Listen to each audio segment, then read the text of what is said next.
Yes, hari ini hari yang luar biasa karena kita akan sama-sama belajar satu kebenaran firman Tuhan yang saya percaya akan memerdekakan. Amin. Amin. Saudara, teman-teman, tahukah bahwa seringkali yang membuat kita nggak bisa merdeka atau terbelenggu itu adalah karena ada rahasia-rahasia yang kita belum bersedia untuk ungkapkan. Nah, pada hari ini saya ingin khusus berbicara mengenai tema jujur, karena jujur akan menjadi sesuatu yang sangat penting dalam perjalanan rohani kita untuk kita benar-benar bertumbuh. Minggu lalu kita belajar bahwa untuk kita tertanam, untuk kita bertumbuh, kita harus tertanam. Kalau tertanam itu bicara mengenai mengalami kematian. Jadi benih itu tadinya utuh ya, kalau kita lihat utuh, terus waktu dimasukkan tanah, kalau kita melihat itu mulai bertunas, mulai pecah, mulai kelihatannya mulai mati. Tapi justru di dalam kematian seperti itulah terjadi namanya pertumbuhan. Tanpa ada kematian, justru tidak akan pernah ada namanya pertumbuhan. Nah, kalau teman-teman kalau hari ini melihat saya berbicara di depan umum kayak gini, mungkin mikir ya, wah kok Iman mungkin dari kecil sudah sangat biasa bicara di depan umum, ya kan, sudah sangat terlatih, tidak deg-degan. Kalau aku deg-degan. Saya siang ini mau tanya sama kalian ya. Coba flashback, kira-kira apa sih peristiwa paling memalukan di dalam kehidupan kalian? Peristiwa apa yang kalian anggap paling memalukan di dalam kehidupan? Boleh dalam sekolah ya, tentu kalau di sekolah apa kira-kira peristiwa yang paling memalukan yang pernah terjadi? Oke. Pengen nggak ngulangi lagi? Nggak mau ya?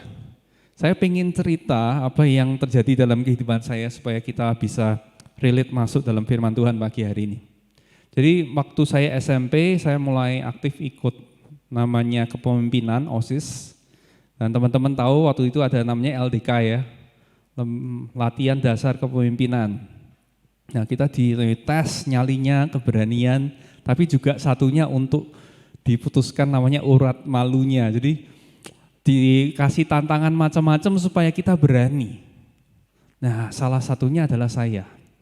Pada waktu itu saya baru mulai belajar main piano.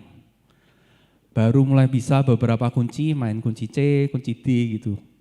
Dan saya mulai cerita sama teman, saya bisa loh main keyboard loh, saya sudah bisa main piano gitu. Oh iya, terus teman-teman mengusulkan, udah kalau gitu nanti aja waktu upacara kamu yang main musik gitu. Oh iya, dengan senang hati gitu ya. Iman dengan PD bilang, dengan senang hati, oke. Terus ditentukan, waktunya 2 minggu dari sekarang, nanti pas waktu upacara bendera kan ada momen mengheningkan cipta. Nanti kamu yang main lagunya. Oke, siap. Wah, mantep banget. 1 minggu sebelum upacara mulai dikasih lagunya. Begitu lihat lagunya, apa ini?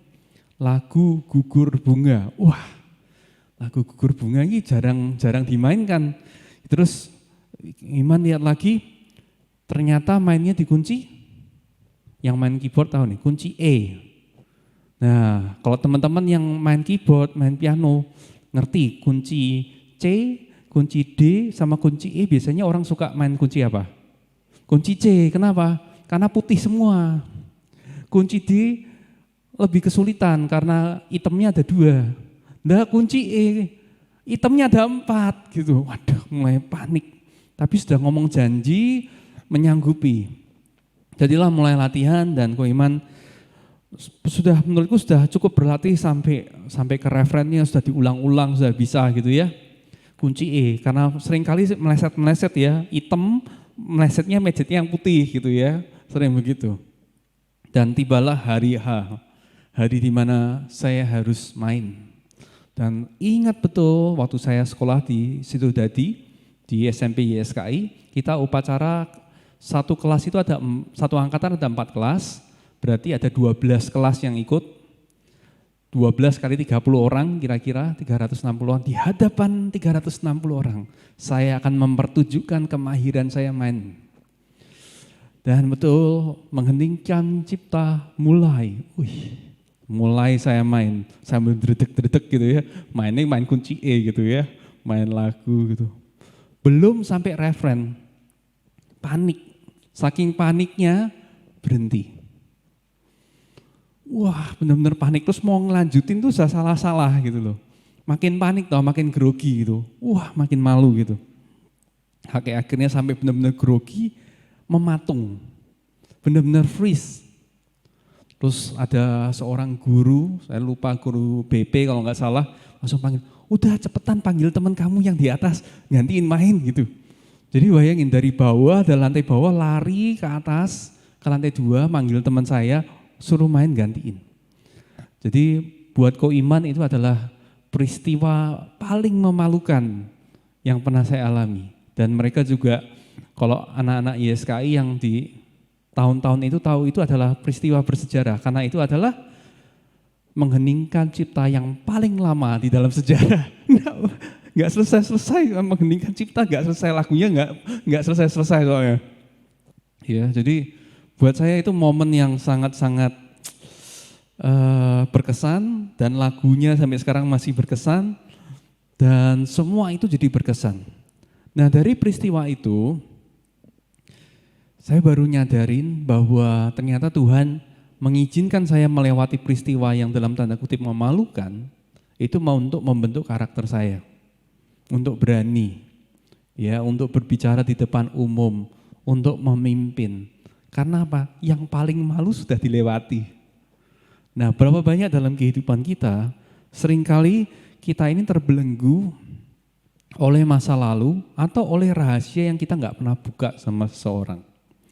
Nah, pagi hari ini kita mau belajar dari seorang yang mengalami hal yang sama, tapi dia mengalami kemerdekaan saat dia berani terbuka dan jujur kepada pribadi yang tepat. Saya mau ajak kita untuk buka di dalam Yohanes pasal yang keempat.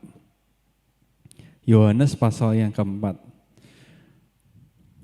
Saya akan baca mulai ayat yang pertama.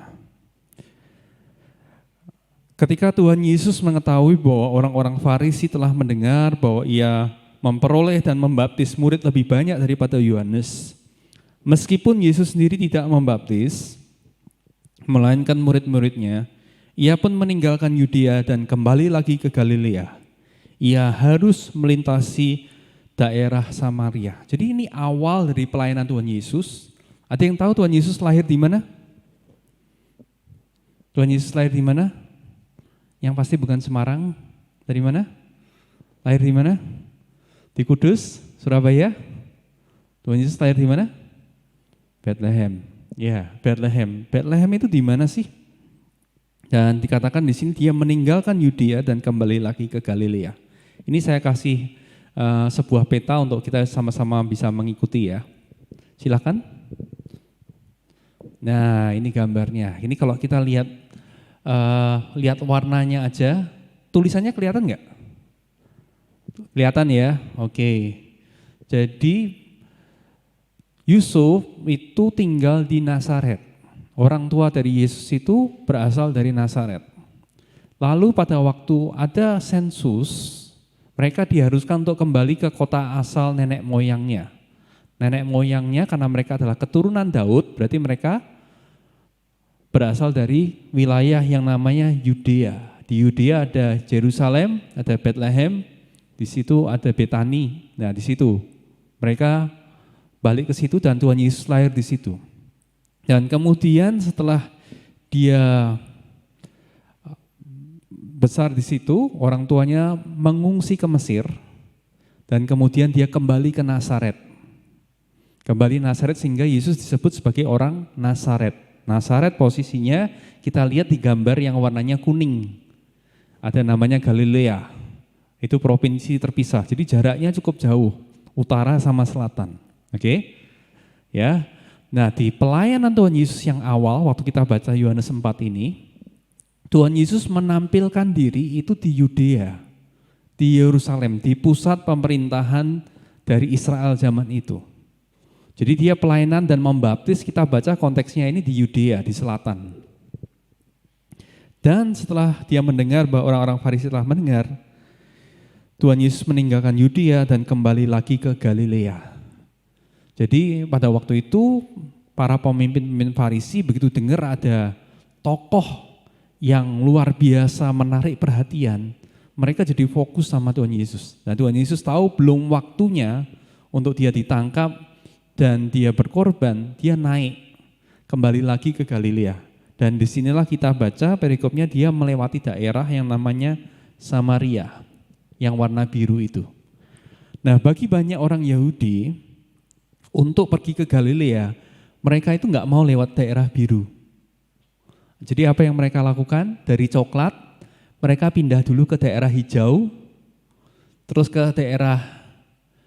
dari daerah hijau mereka ke yang ungu, dari ungu ke biru. Itu orang Yahudi kayak begitu. Nah, jadi untuk orang Yahudi benar-benar mau lewat yang biru itu jarang. Jarang sekali. Nah, kita akan baca kenapa ya. Oke, ayat 5 katakan, maka sampailah ia ke sebuah kota di Samaria yang bernama Sikar. Nah, Sikar, coba cari Sikar di mana ya? Ada yang lihat? Sikar. Ada namanya Samaria, ada namanya Sikar, dekat Mount Gerizim. Ya, dia sampai ke tengah-tengah itu namanya Sikar. Sikar itu adalah tempat tanah yang diberikan Yakub dahulu kepada anaknya Yusuf. Di ayat 6 dikatakan di situ terdapat sumur Yakub. Yesus sangat letih oleh perjalanan, karena itu ia duduk di pinggir sumur. Hari kira-kira pukul 12 ya, mendekati jam sekarang. Maka datanglah seorang perempuan Samaria hendak menimba air. Kata Yesus kepadanya, berilah aku minum. Nah, di sini mulai dari ceritanya. Ini menarik. Tuhan Yesus sengaja lewat yang namanya daerah biru yang orang tidak lewati.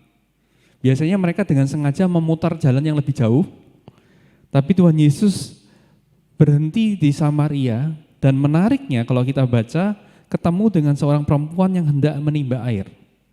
Nah, teman-teman, berapa banyak dari teman-teman yang suka melakukan aktivitas di siang hari bolong? Tidak mau, kenapa? Panasnya bukan main. Nah, nimba itu biasanya dilakukan di sore hari atau di pagi hari. Tapi perempuan ini nimba di siang hari. Kira-kira kenapa ya? Supaya nggak ketemu orang. Ya, karena orang ini hidup dengan begitu penuh rahasia, hal yang dia tutupi dalam kehidupannya, sehingga dia tidak mau ketemu orang. Menariknya lagi kalau kita baca konteksnya, di ayat 8 dikatakan, sebab murid-muridnya telah pergi ke kota membeli makanan. Ya, kadang-kadang waktu saya merenungkan ini, pertemuan Tuhan Yesus dengan perempuan Samaria ini, kalau tidak betul-betul disengaja, itu apa? Tidak mungkin. Bayangkan, Tuhan Yesus mestinya bisa melewat jalan yang lebih jauh dan umum dilalui, tapi dia sengaja lewat yang biru tadi. Dan yang kedua adalah dia ketemunya berhentinya pas siang hari, di mana kemungkinan kecil ketemu orang, kecuali perempuan ini. Dan yang lebih aneh lagi adalah yang ketiga, fakta ketiga adalah sebab murid-muridnya telah pergi ke kota membeli makanan. Jadi Tuhan Yesus sendirian. Lucu ya. Sekarang kok repot ya, kan tinggal pesen di Gojek gitu ya. Roti datang gitu ya, makanan datang. Ini kok pergi membeli, dan belinya lucu lagi, belinya satu rombongan. Emang rotinya seberat apa sih coba ya? Mikir nggak, rotinya tuh segede apa sehingga mereka harus perginya 12 orang untuk bawa roti. Kenapa kok tidak ada satupun yang tinggal sama Tuhan Yesus? Ya, coba bisa lihat, segala kemungkinan terjadinya peristiwa ini itu kecil banget. Ya, untuk Tuhan Yesus ketemu dengan perempuan Samaria ini kemungkinannya kecil banget. Sudah tidak melewati jalur itu, ketemunya di siang hari, terus tidak ada siapa-siapa lagi. Ya. Terus apa yang terjadi? Maka kata perempuan Samaria itu kepadanya, masakan engkau seorang Yahudi minta minum padaku seorang Samaria, sebab orang Yahudi tidak bergaul dengan orang Samaria. Ini sebetulnya adalah sebuah sindiran. Ya, perempuan itu berkata, kamu mau ketemu aku minta tolong sama aku karena kamu butuh. Tapi kalau orang Yahudi kan enggak nganggap kami. Orang Samaria siapa sih yang di tengah ini? Orang Samaria adalah orang-orang yang dianggap oleh orang Yahudi sebagai orang yang tidak murni. Karena mereka melakukan sesuatu yang dilarang oleh Musa, yaitu namanya kawin campur. Jadi mereka menikah dengan bangsa lain dianggap tidak 100% murni. Bahkan saking parahnya, orang-orang Yahudi di golongan tertentu, mereka punya anggapan begini. Nanti kalau hari Tuhan datang membangkitkan orang mati, cuman orang Yahudi yang bangkit, yang Samaria enggak ikut bangkit. Gitu. Jadi sekasar itu.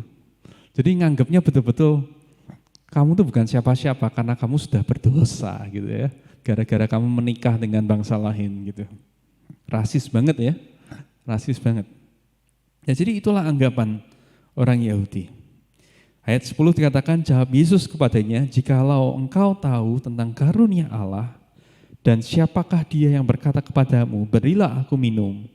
Niscaya engkau telah meminta kepadanya dan ia telah memberikan kepadamu air hidup. Nah, ini terjadi peristiwa yang menarik di mana Tuhan Yesus ketemu sama perempuan yang dia tahu persis backgroundnya seperti apa. Dia membuka ruang penerimaan. Dia membuka hidupnya, penerimaan untuk perempuan ini boleh membuka hidupnya.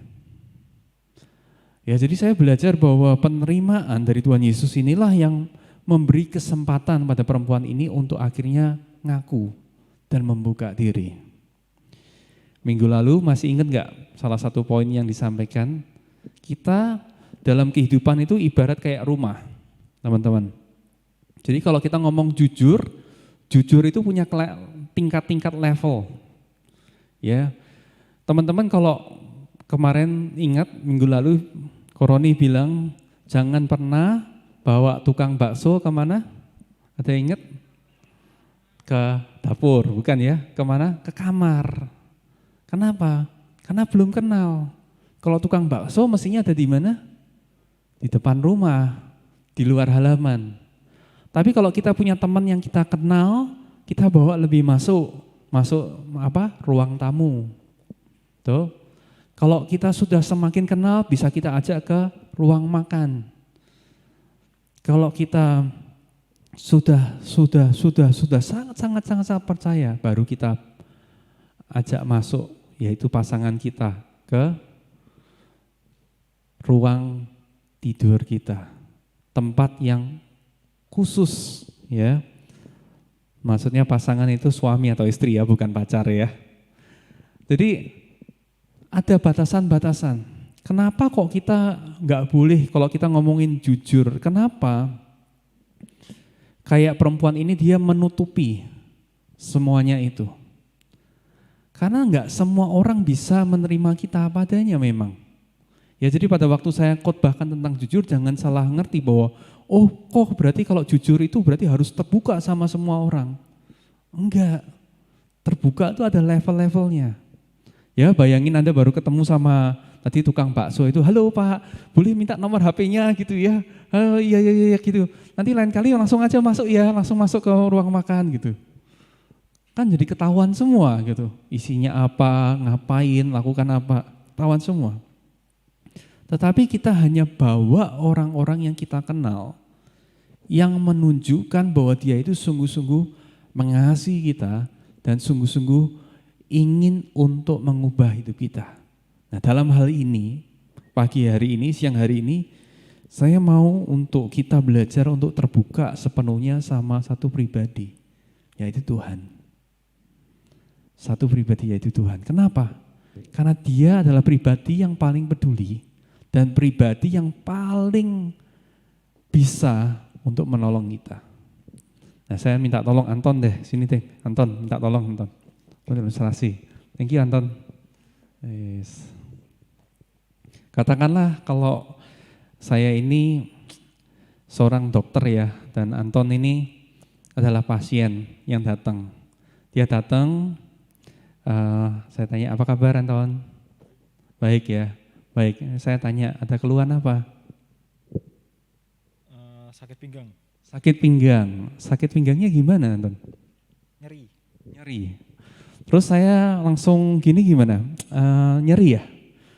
Sebentar, saya coba cariin di resep saya. Oh, kalau nyeri ini. Pinggang ya? Udah langsung ini aja ya. Gak usah saya periksa ya, kasih obat gitu. Nih obatnya.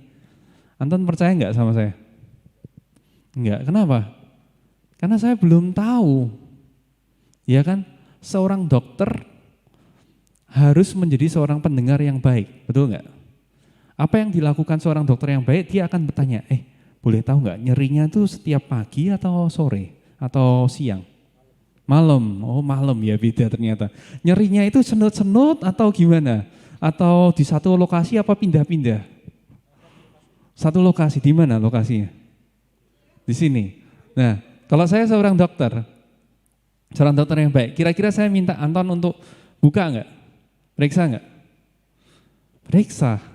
Ya bayangkan kalau Anton berkata, oke, sekarang Anton buka baju ya. Terus Anton bilang, malu, enggak usah.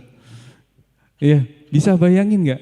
Dokternya bilang, kamu ke dokter, terus kamu enggak percaya sama saya, mau buka aja enggak berani gitu. Terus gimana saya cara ngobatin gitu, bener enggak? Thank you Anton, thank you. Iya, beri tepuk tangan untuk Anton. Jadi kita harus bisa mengerti siapa yang berniat betul-betul menolong kita, betul kan? Enggak semua orang kita menjadi terbuka, menjadi rentan.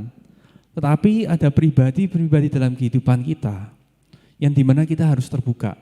Oleh karena siang hari ini saya mau kita belajar pertama kepada Tuhan. Ya, kepada orang-orang yang sudah membuktikan dalam kehidupan kita bahwa mereka betul-betul care, bahwa mereka betul-betul peduli dalam kehidupan kita. Bisa siapa? Orang tua bisa teman, bisa kakak rohani, bisa mentor. Cara taunya gimana? Sederhana. Ada ruang enggak yang mereka buka untuk kita berani cerita? Saya katakan bahwa our willingness to open up, kesediaan kita untuk terbuka dan jujur, itu hanyalah sebuah refleksi dari keyakinan kita, seberapa yakin kita itu dikasihi. Coba renungkan ini pelan-pelan. Kesediaan kita untuk berani terbuka dan jujur kepada seseorang, itu hanyalah sebuah refleksi. Ya, sebuah gambaran apakah kita itu betul-betul yakin kita itu dikasihi apa enggak. Ya, jadi Tuhan Yesus dalam perikop ini dalam Yohanes 4 ayat 10, ini dia menggambarkan, dia mulai membuka dirinya. Dia berkata, kalau kamu tahu tentang karunia Allah dan siapakah dia yang berkata kepadamu, berilah aku minum, niscaya engkau telah meminta kepadanya dan ia telah memberikan kepadamu air hidup. Jadi dari topiknya, karena topik bicarain soal air, tiba-tiba Tuhan Yesus mulai bicara soal kehidupan, soal air hidup. Dan Tuhan Yesus berkata ayat 13, barang siapa minum air ini, ia akan haus lagi. Tetapi barang siapa minum air yang akan kuberikan kepadanya, ia tidak akan haus untuk selama-lamanya. Coba perhatikan, dia berkata, tetapi barang siapa minum air yang akan kuberikan. Dia enggak berkata air yang bisa kuberikan, tapi dia berkata yang akan kuberikan. Berarti dia memberikan sebuah sebuah pesan kepada wanita ini. Aku ingin, aku akan, ya kan? Saya itu kepingin memberikan kamu air hidup, kalau kamu mau. Jadi Tuhan Yesus bukan saja bisa menyembuhkan kita, bisa merestorasi hidup kita, tapi dia bilang, aku akan. Nah, dari situ kita lihat apa yang jadi respon perempuan itu. Tuhan, berikanlah aku air ini, supaya aku tidak haus dan tidak usah datang lagi ke sini menimba air. Nah, ini mulai dia salah ngerti ini. Oh, pikirnya ngomongin soal air. Lalu kata Yesus kepadanya, pergilah, panggillah suamimu dan datang ke sini. Kata perempuan itu, aku tidak mempunyai suami. Kata Yesus kepadanya, tepat katamu, bahwa engkau tidak mempunyai suami, sebab engkau sudah mempunyai 5 suami, yang ada padamu bukanlah suamimu. Dalam hal ini engkau berkata kenal. Terus Tuhan Yesus enggak bilang, OMG gitu ya. Oh my God, enggak gitu. Tuhan Yesus enggak kaget. Jadi pada waktu Tuhan Yesus mulai membuka apa yang sebenarnya terjadi dalam kehidupan perempuan ini, dia enggak bilang, begitu dia ngaku gitu ya, langsung, ya ampun ternyata dosamu gede banget ya. Enggak nyangka aku ketemu orang yang salah nih. Tapi begitu Tuhan Yesus enggak ada yang kaget. Tapi Tuhan Yesus menerima perempuan Samaria ini apa adanya. Saya belajar dalam kehidupan seringkali yang membuat kita tertutup, kita tidak mengalami pemulihan, tidak melewati batas kita, seringkali adalah kita menutup diri, takut. Ya, kenapa orang menutup diri? Karena takut dihakimi, takut disalah mengerti, betul? Takut untuk tidak dipercaya. Jadi orang menutup diri. Tapi perempuan ini, setelah dia melihat kasih dan penerimaan dari Tuhan Yesus seperti itu, dia mau membuka dirinya. Dan pada waktu dia membuka diri, Tuhan Yesus enggak kaget, ya ampun, gitu. Tapi Tuhan Yesus juga begitu dalam kehidupan kita. Nah, pertanyaan dan persoalannya adalah bagaimana ya, atau apa yang jadi respon kita? Kalau Tuhan sudah membuka diri, apakah kita mau datang kepadanya apa adanya, atau kita masih merahasiakan? Roma 5 ayat 8 saya mau bacakan buat teman-teman. Roma 5 ayat yang ke-8.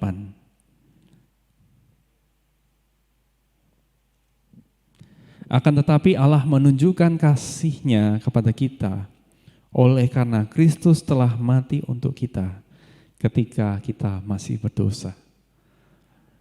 Dan banyak kalau saya ketemu sama orang ya, ayo ikut CC, ayo ikut gereja, ayo ikut pelayanan, ikut youth impact gitu. Terus jawabannya bilang, nanti Kak, nanti aja, hidup saya belum beres. Nanti aja kalau sudah lebih beres, kalau sudah lebih baik, saya tak ikut Tuhan gitu, saya tak sungguh-sungguh. Pernah dengar kata-kata kayak gitu?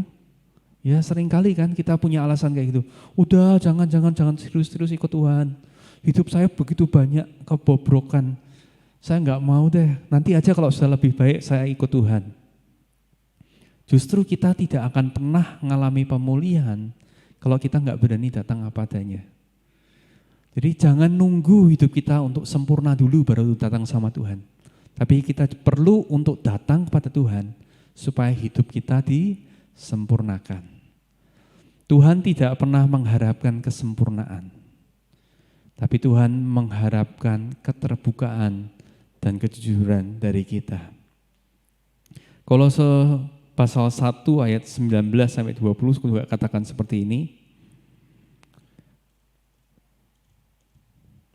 Karena seluruh kepenuhan Allah berkenan diam di dalam Dia, dan oleh Dialah Ia memperdamaikan segala sesuatu dengan dirinya, baik yang ada di bumi maupun yang ada di surga, sesudah Ia mengadakan pendamaian oleh darah salib Kristus. Pagi hari ini saya ingin sampaikan satu pesan ini. Kalau teman-teman merasa saat ini gak ada satu orang pun yang bisa mengerti kalian, sebetulnya ada, yaitu pribadi Tuhan dalam kehidupan kita. Jadi pada waktu kita datang sama Tuhan, jangan pernah menutup diri. Jangan pernah malu, merasa takut, merasa terhakimi. Saya mau tutup dengan ini, kekristenan kita itu akan sangat amat tergantung dari bagaimana cara kita memandang tentang Tuhan. Saya minta tim praise and worship bisa maju ke depan ya. Kekristenan kita Itu sangat amat tergantung bagaimana cara kita memandang Tuhan. Maksudnya gimana kok? Gini, pada waktu saya menyebut kata Tuhan atau nama Tuhan, apa yang terbayang dalam pikiran teman-teman? Apakah dia seorang penguasa yang kejam gitu ya? Selalu bawa, banyak orang dalam anggapan mereka Tuhan itu kayak seorang penguasa yang kejam, selalu bawa rotan gitu ya. Begitu kita salah sedikit, wah kamu lupa doa ya, hajar gitu ya. Begitu kamu lupa untuk kasih persembahan, hajar gitu, kayak seneng gitu, kayak dihukum. Bayangan apa yang muncul? Alkitab dengan jelas menjelaskan bahwa pribadi Tuhan adalah Bapa yang sungguh mengasihi kita. Tadi Roma 5 ayat 8 katakan bahwa Dia telah mati mengasihi kita selagi kita masih berdosa. Jadi tidak ada satupun dosa atau pelanggaran kita yang mengagetkan.